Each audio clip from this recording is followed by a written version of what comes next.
Good morning. Welcome to Carol's Books and Story Time. The thoughts I've got for you today come from deep down, but I want to tell it to you as a story, and it's called Patched and Torn. Little Ted was as little as his name suggests, but what was more important, his pedigree was perfect. He was a Chad Valley teddy bear. Little Ted had the most beautiful soft golden fur, an adorable little snout, and liquid brown eyes. Around his neck he sported a pale blue satin ribbon. As a 4-year-old, he was my pride and joy, and everywhere I went, little Ted went too. At that period of my life, I lived a very isolated life on the outskirts of a Nigerian town called Alton with my mother and my father, who were working at the school there.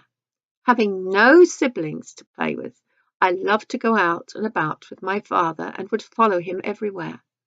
Well, on this occasion, I was gripping little Ted with one small chubby hand and holding my dad's big strong hand with the other as we made our way across the large school playing field towards the school office. Somehow, when we arrived, little Ted was no longer holding hands with me. He was gone. We searched and searched, but no little Ted could be found. Then 3 days later, one of the young lads from the school came up the concrete steps of the house and onto the veranda. He stood in the doorway of the kitchen. "Here, Mamma, this is what I found," he said, holding out little Ted to my mother. But little Ted had changed. He had white patches where his once beautiful golden fur had been, wounds which showed his white stuffing, wounds which heaved with little white creatures, white ants. They had eaten holes in little Ted's beautiful, beautiful fur, and little Ted's beautiful liquid brown eyes were gone, probably ripped off by some wild animal, and his lovely blue bow was no more. It turned out that the young lad had found little Ted on the playing field and had brought him straight away to the mission house. Well, like any 4-year-old, I cried and cried over my toy. My mother cleaned him up and disinfected him, washed him and hung him out to dry by his poor little ears to the clothesline with wooden dolly pegs, and there he hung drying in the hot African sun for several days until my mother deemed him dry enough to operate on. Deftly she threaded her large darning needle with yellow wool she had brought from England and proceeded to darn over the holes caused by the termites. In and out her needle flashed, weaving the yellow thread skillfully over the gaping wounds. Then she sewed 2 white buttons to his empty eye sockets in place of his once liquid brown eyes, and she tied another blue bow around his neck and gave him back to me. Now, many years later, thinking about that incident from my childhood, I realised that we're all like little Ted. We start off in life perfect. Then during the course of our lives, we get wounded.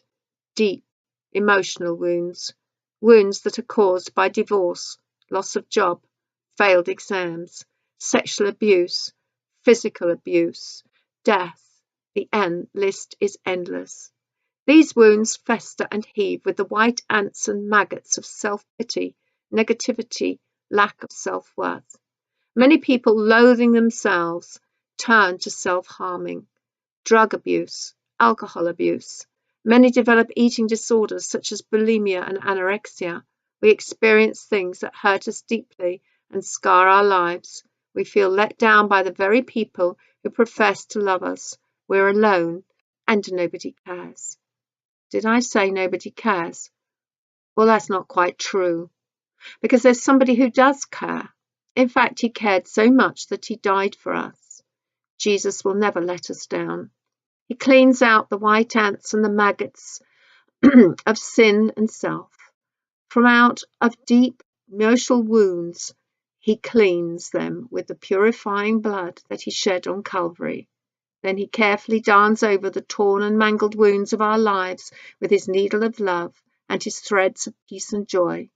He cannot take away the scars, but he can heal the wounds and use this dreadful experience of ours to form us into strong characters, which are useful and for him. Hope you enjoyed that. I won't say enjoyed because I know that many of us do go through deep, deep emotional wounds, and people hurt us without us realizing it and without them realizing it.